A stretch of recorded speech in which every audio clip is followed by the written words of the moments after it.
welcome back to my channel again. So in today's video, I'm gonna share with you what's inside my makeup kit. And I want to meet you my favorite baby bear, Mika. So we'll start now.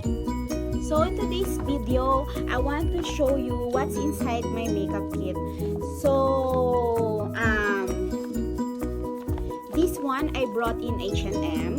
So makikita po ninyo itong makeup kit na ito, napili ko siya kasi very handy lang siya, hindi siya bulky sa bag, and then marami siyang mailalagay.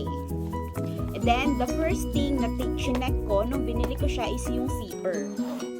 So guys, isa sa tip ko po is every time po napipili po kayo ng isang bag or pouch or wallet, i-check nyo po yung zipper kasi yun po yung usually na mabilis masira sa mga bags or pouch na nabibili ninyo. So, dapat mamili po kayo ng matibay na zipper. So, ako, nung binili ko siya, nung nakita ko siyang sale, hindi ko siya basta-basta kinuha, dinoble check ko muna yung tela, yung texture, and then yung zipper.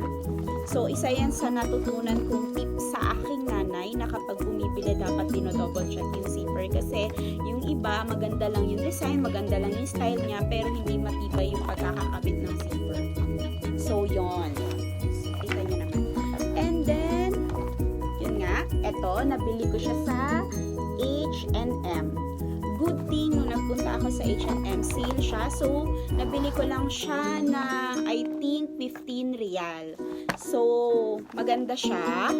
Pati yung tela niya. And then, I choose this color kasi po, hindi siya dumihin. Maganda yung pagka-pink niya. At saka, favorite color ko din po yung pink.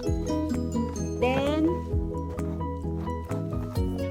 so, ipapakita ko na po sa inyo yung nasa loob ng aking makeup kit. So, una ko pong ipapakita, one of my favorite product, ito po. Cetaphil All Day Long SPF 50. So, this one,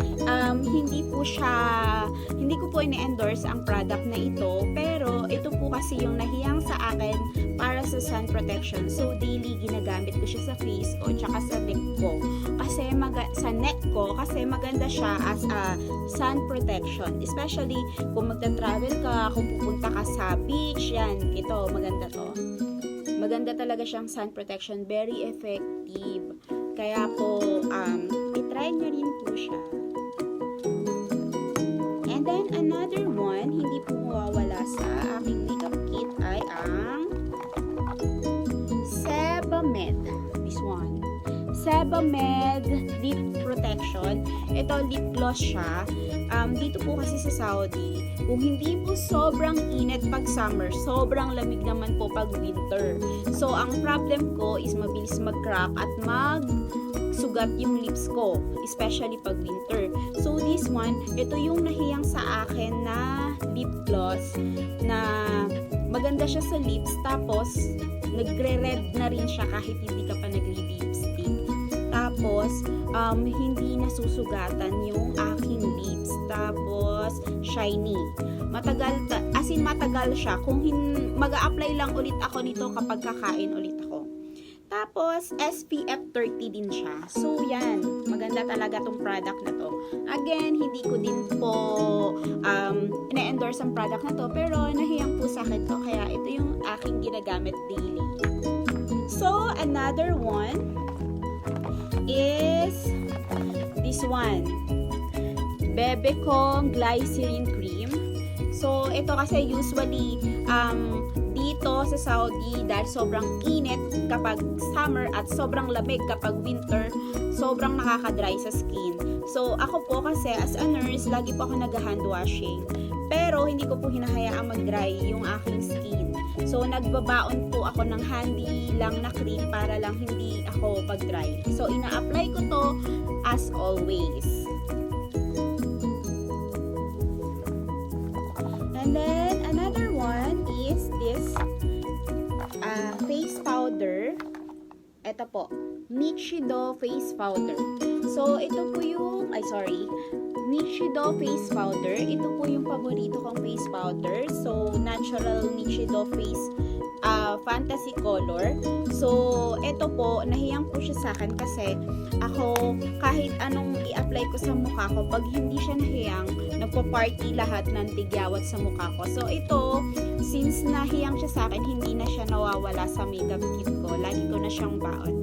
So, ito lang yung product na humiyang sa akin na face powder. Kaya, talagang, ito yung lagi kong binibili. And then, another one, Nichido again. Hiyang kasi talaga sa akin ang Nichido. Ito, gamit ko na to since college pa ako. Kasi, especially, kapag nung college ako, sobrang kapal ng eye bag ko. Ito yung pinang-cover ko sa eye bag ko. Tapos, sa mga dark spot na mga pinagmarkahan ng pimples ko, ito yung ginagamit ko. So, maganda tong Nichido na to. Tapos, very pang matagalan. Sobrang dami niyang laman. So, ako siguro 4 to 5 months nagagamit ko pa siya. And then, another one of my favorite cologne from Bench. So, again, hindi ko po ini-endorse ang product na ito. Pero, ito po yung favorite scent ko na cologne. So, daily, ito po yung binabaon kong cologne. Then, another one, blush on. So, minsan, kapag talagang may lakad ako with friends or may pagandahan lang siya, naglo-blush on ako. Pero, minsan lang naman. Hindi ko siya ginagamit as daily use. Bigay lang kasi ito ng friend ko. Then, another one, lipstick.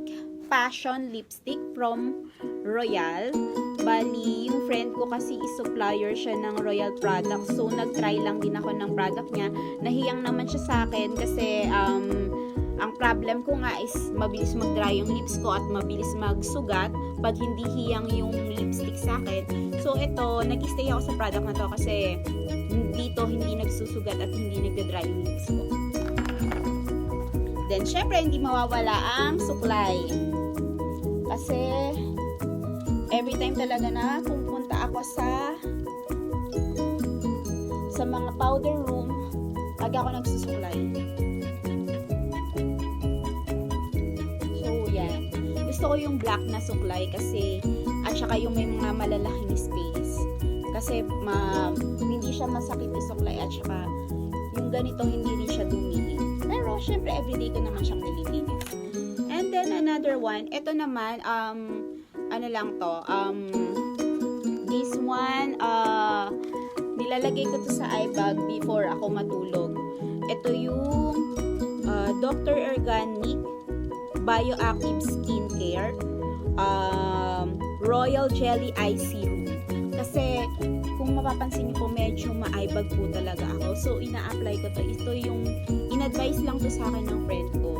Hindi ko pa naman nakikita na nawala talaga totally yung eye bag ko. Pero, mas okay na din na may ina-apply ako. At least, hindi ko pinababayaan na lumaki siya. So, yan. And then, last but not the least, yung favorite foundation ko from MAC. Yung Full Coverage MAC Foundation. So, ito, nabili ko tong sale nung sa MAC, sa Lulu Market. Gusto ko tong MAC Foundation kasi nga, ako, pag hindi hiyang sa akin yung product, yun nga, kagaya ng sinabi ko kanina, nagpa-party ang mga tigyawat sa mukha ko. So, hindi ako nagtatry. Takot ako mag-try ng ibang product. Basta, pag alam kong hindi na siya hiyang sa akin, ini-stop ko na agad. Tapos, pinapamigay ko na. Pero ito talaga, ini-stay ko to siya sa makeup kit ko. Kasi nga, maganda yung result niya sa akin. Tapos, ang kagandahan pa nitong